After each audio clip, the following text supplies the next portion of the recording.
Welcome to the No Vacation Required podcast, where each episode we ask, why are we still doing that? Building a life you don't need a break from starts by letting go of templated ideas of success. And letting go of templated ideas of success requires each of us to ask, why are we still doing that?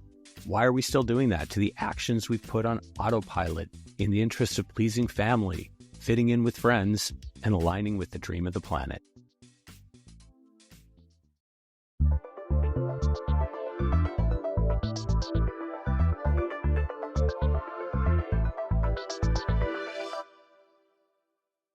I love the topic of this episode. I do too.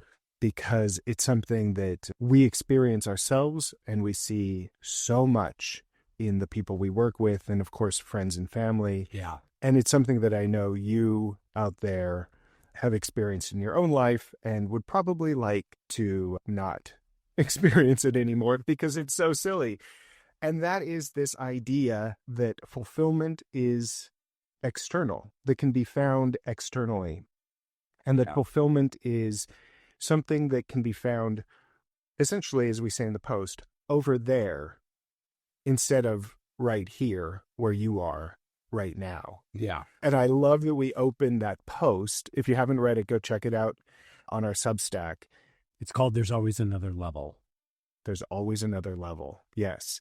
I love the story we opened with, which is this little thing that Neil Patrick Harris said in a movie we just watched called Group Therapy. Sort of an offhanded comment he made about trying to get into these exclusive post-award show Hollywood parties. Yeah, actually trying to get invited to a party first.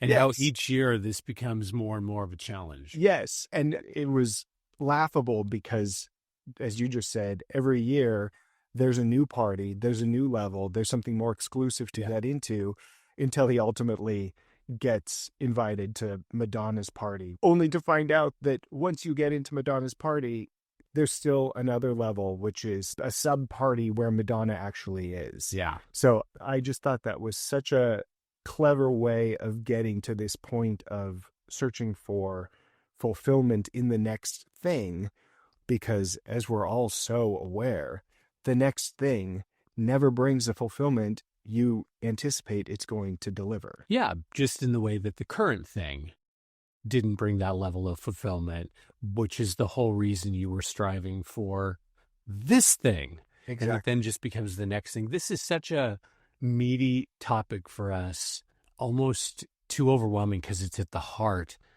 of so much of the work we do and so much of the life we live.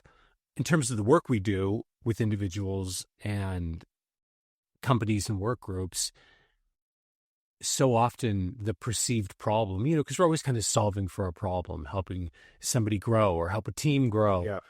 And the problem is, like, I don't want to talk ourselves out of a job, but there's not a problem. In this post that Caanan was just referencing, we talk about a client who just got a promotion and then is already wondering if it's too early to be angling for another promotion. And this is the problem, the why are we still doing that? And I can tell you why we're still doing it. It's because institutions, companies, the institution of late-stage capitalism, the institution of social media, the institution of FOMO keeps you in that mindset. So, people will sit down for our introductory meeting and we're ready to hear something completely devastating. And it's sort of like, okay, Kent and Caanan, even though we changed this yesterday, now we want to change this by tomorrow. What do you think? How are we going to get there? How are you going to help? And we're like, the honest answer is, you can't stay on this cycle. You in some ways you have to meet corporate shareholder demands and boss demands. And, we're not suggesting you live outside of reality, but as we say in so many episodes of this podcast, you can have your internal reality, which we call the truth, and still contend with the external reality, which are all these factors that you can't change. We understand you can't change what your boss is saying you need to do to get to the next level, but you can change how you view these things, and therefore you can begin to change the narrative. Yes, you can stop believing the lie, and we all know it's a lie because it never pans out the way we think it's going to. The lie that the next thing will be the thing that is fulfilling, even though, as I just said, that's what you thought the last time. Yeah. And then you get to the present moment and you're already longing for the next thing. Yeah. But we don't stop and say, oh, wait, I thought the jacket I just bought was going to be the thing that made me happy. I thought the trip I just took was going to be actually not the trip I just took, the trip I'm on be the thing that makes me happy. And yet I'm sitting here in a pool chair longing for something else. Yeah. We just had this kind of bizarre moment to flip over to the personal resonance of this. Just talking about how we were with another group of friends recently, and we're always blown away by how we can all be living these kind of rich lives. And while we're arriving is the only time spent acknowledging what's just gone on. And everybody's got these rich, layered stories to share about the now or this just happened. But somehow the conversation swirls to, so where next, or what next, or what's your next move? And we kind of look around and see that so much of this conditioning, of course, comes from social media, because you're just scrolling through social media and seeing these kind of dream scenarios and people talking about the what next or the contract or the whatever. And we find it gets comical. Like, wait a minute, are we really not going to talk about the fact that, so-and-so right here was just on a 30-day trip to wherever, or so-and-so just served on this amazing speaking panel. We're going to just act like that didn't happen and it doesn't matter. And now we're going to talk about what's next. Yeah. We're excited about this episode, and we had a really not funny, kind of sad travel experience pertaining to this topic that we're eager to get into. Yes, and I just want to point out that what you were saying about our personal social situations is so true, but it also isn't just what happened versus what's coming next. We're together with friends in a moment, and you know what it is never about? The moment. We're never just there. Or rarely, yeah. Rarely.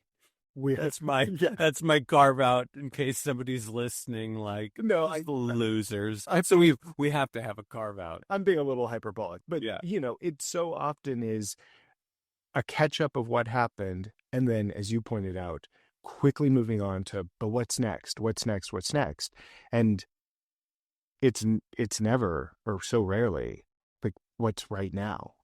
Yeah, us together. That's boring. Not.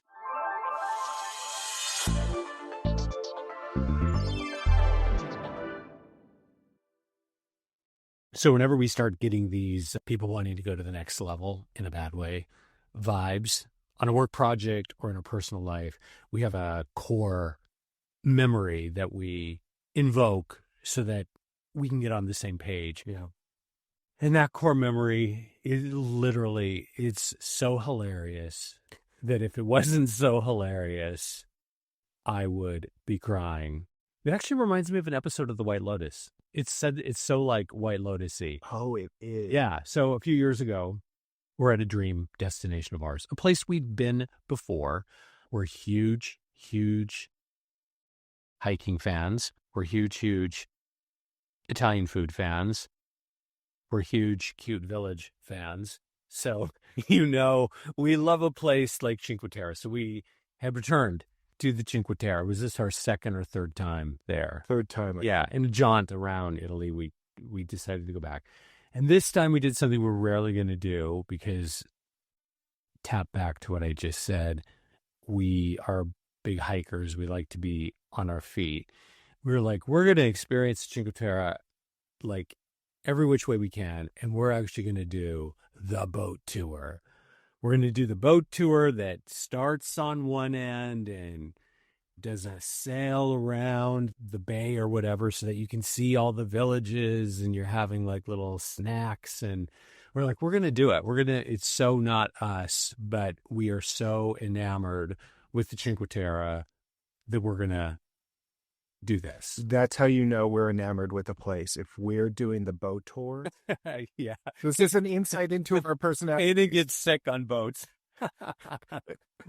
I get sick on boats, and we just don't do these kinds of tours. But we're so charmed that we're going to do the boat tour. Yeah, we're on this tour. It's relatively small, doing the obligatory meeting and greeting everybody, and a woman, part of a couple, is fascinated that we have this life centered in travel and giving back and trying to help people in more groups be more fulfilled.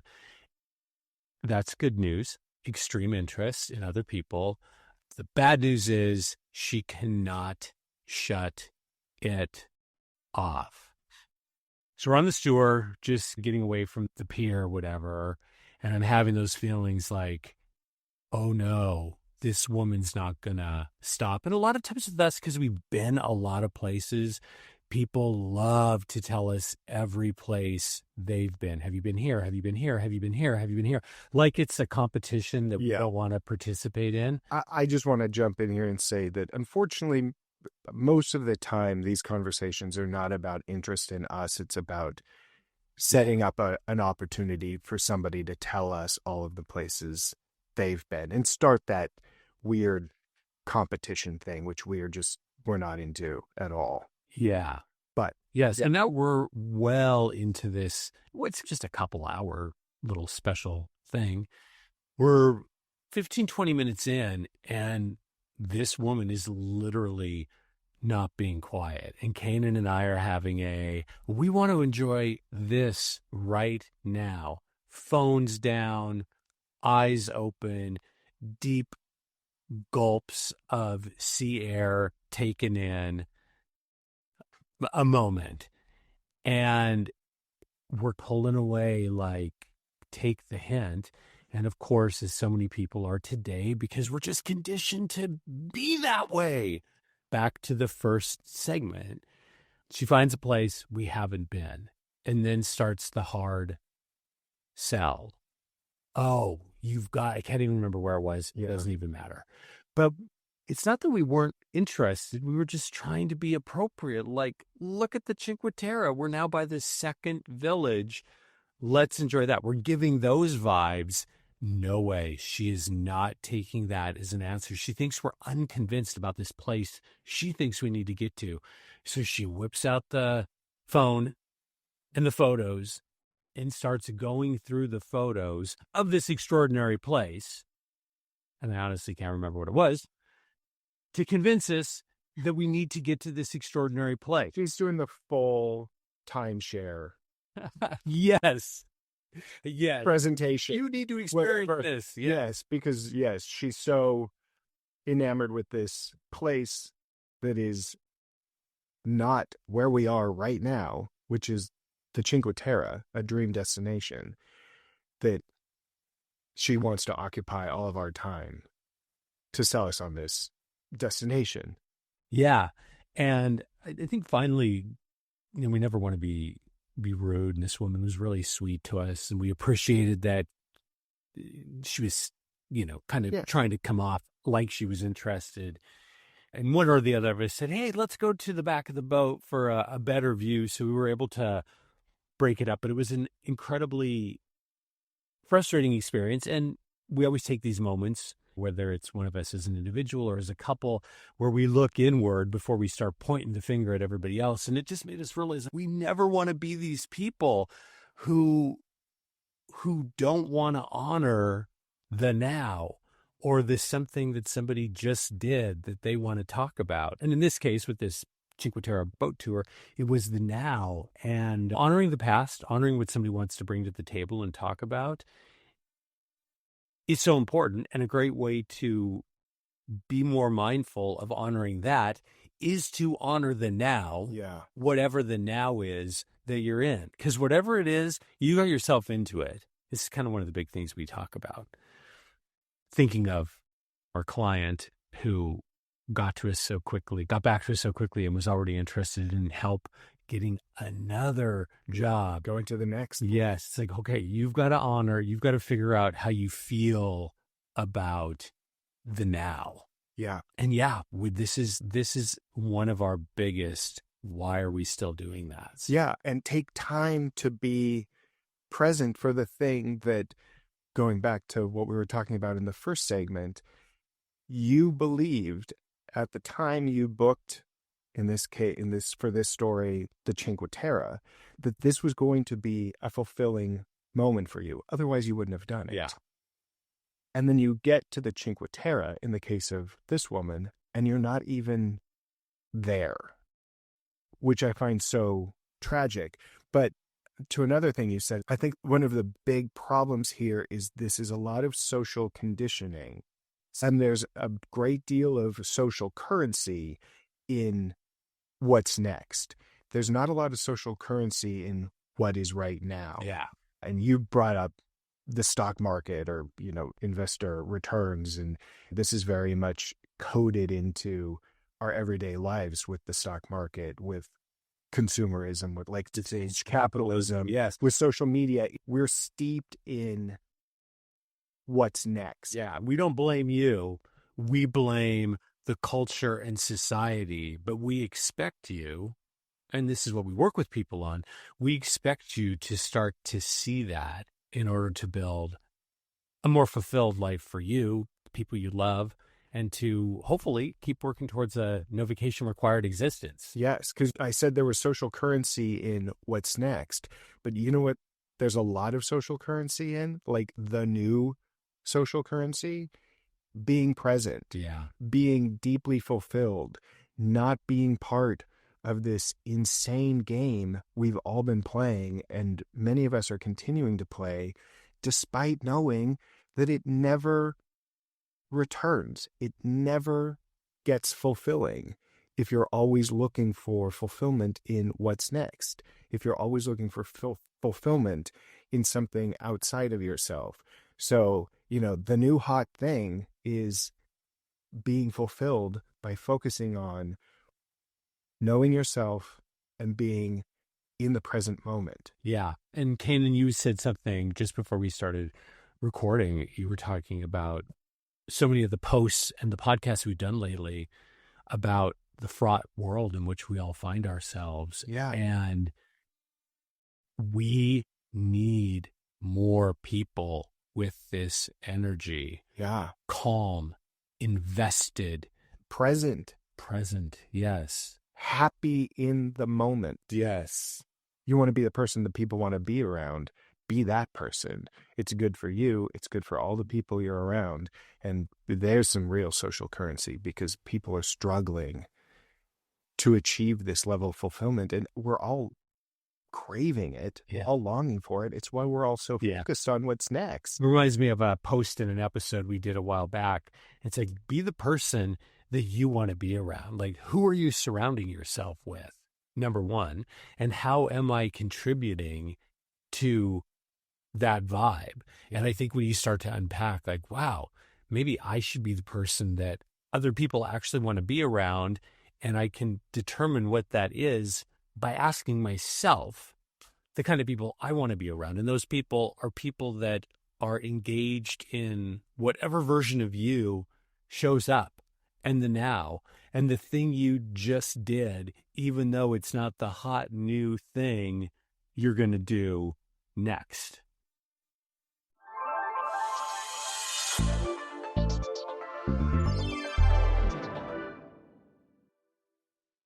I want to kick this segment off by reading this quote, or quoting the post that we wrote, because I think this is a great kickoff for some tips on how to get out of this what's next cycle. Yes. So, in the post, we said, that's why chasing the next level rarely brings real satisfaction. You reach the summit, snap a quick selfie, and immediately start looking around for a better view.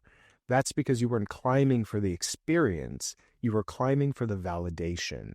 Validation is external and fleeting. It doesn't settle in, it doesn't ground you, and it certainly doesn't last. Yeah. So this brings us right back to our core toolkit, our number one, which is know yourself. People who tend to be distracted in this kind of noise and chaos have a high overlap rate with people who don't really know themselves. Yeah. This has nothing to do with education or job or wealth. It's just this hum of distraction that lives in your brain. I think of a good friend we were talking with recently. She said, "Oh, I can't even get on social media anymore because my FOMO brain is buzzing constantly." And she said, the minute I open social media and see the this and the that and the trip and the perfect outfit and the dream relationship, it does not make her want to get over it. She said, literally sends her spiraling. Yeah. And she's working on some really great techniques to get grounded in who she is and what she wants. And that is our number one advice. When you know who you are and what matters to you, that dissonance, that fakery becomes more apparent because there's part of your brain that's asking, wait, why are you acting like you care about this? Or why are you pursuing this? Why are you participating in this? Yeah. It does not align. So you're going to be more likely to say something to bring back the interaction or to bring back your own mind or your own ambitions to a more grounded, authentic place with what you're made of and what you truly want as the framework from which you work. So in order to remove this clutter, we say, do work to figure out you. I want to lean into that because it's incredibly important advice. And it's the only way out of this situation, this FOMO, longing, exhausting, what's next, seeking external fulfillment, is knowing yourself. Because what you just said, if you know yourself, then you can explore the cravings that come up. And you can't, for the most part, you can't not have these cravings. We live in a society that is built to make you crave things. So there's no shame in having the cravings or having the thought, oh, I want to do that, or I want that outfit, or I want to go to that place, whatever. Our entire society is built to make you do that. But if you know yourself, you can do the important step of saying, why am I thinking that? Yeah. Do I want that? Is that important to me? Does that matter to me? Yeah. Does that feel fulfilling? And let me jump in here and say, because you know yourself, our tip number one, when you ask that question, you have a foundation for an answer. If you don't know yourself, you avoid that question because that question then just sounds like part of the noise and part of that distraction that our friend speaks of wanting to avoid because you don't have a way to calm that voice down. But if you know what you're grounded in, and when we say know yourself, we speak predominantly of your strengths, your values, your personality type, what you're meant to be doing, so to speak. Then this question Caanan is speaking of becomes something that you can actually address from a place of confidence and move toward then behaving and speaking in a way that aligns with that. Perfectly said. Yeah. And then once you've done that, and you're actually able to answer the question, do I really want this? Does this really matter to me? You can answer that confidently because you know yourself. Then you can start doing the next thing, which is creating fulfilling moments in your life where you are based on who you are. And we're not talking big moments. Yeah. We hope you go to the Cinque Terre if you've not been. It's lovely, lovely, lovely, lovely. You should go. But And you should go to Madonna's party if you're ever and invited. if you're ever invited to Madonna's party, do go. But as we say in the post, don't go expecting that that's going to be fulfilling, because very likely once you get into Madonna's party, as Neil Patrick Harris experienced, there'll be another level that is built to make you feel like you haven't reached the end yet. Yeah. Caanan. What I'm saying is, once you know yourself, Yeah. you can ask the question, will something be fulfilling? Does something matter to me? And after you answer that, you can start creating moments in your life right where you are. I'm going to say it again, right where you are. Yeah. That bring the fulfillment you're longing for. Yeah. And I want to, this is like a big spoiler alert. I want to talk about, what is this? The paradox of fulfillment, or the paradox of craving. Once you practice this, and we've seen it in ourselves, our closest friends, our clients, once you've practiced this enough, you're not then ordering your thinking about where you want to travel to next, or your next bucket list item, or the next grand meal you want to make, or whatever. You're realizing like, oh, wow, my deepest fulfillment comes from mostly the smallest, most intimate, focused things in my life. The 15 extra minutes spent lingering over coffee and rounding out your journaling moment or your brainstorming moment. The 10 extra minutes spent sitting in the sun, in the park, the beach. It leads you right to those tiny things. And then all of this noise that you thought you were separating out, you realize is oftentimes centered in fun and exciting and bucket list things, but that whole realm is not where you're finding your true, resonance, pace, and cadence. That in fact, when you say, why are we still doing that? Why am I still grasping at external things and participating in FOMO? When you ask that, you're going to find that it's the tiniest things that light you up the most. That's exactly right. And I know what you'll find is, as you get to know yourself, you will, like us, find that what you really crave in life are very simple things. Yes. And they're things that you're probably quite rich in right now. Yeah.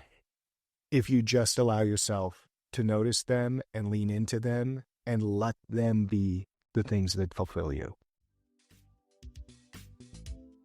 Thanks for joining us for this episode of the No Vacation Required podcast. If you want a life you don't need a break from, a life where you live from a place of commitment and not comfort, join us for regular new episodes where you can always count on us to find a tired tradition and to ask, why are we still doing that? For more ideas, check out our No Vacation Required Substack. And if you're ready for change, come find us at thechangelabatory.com.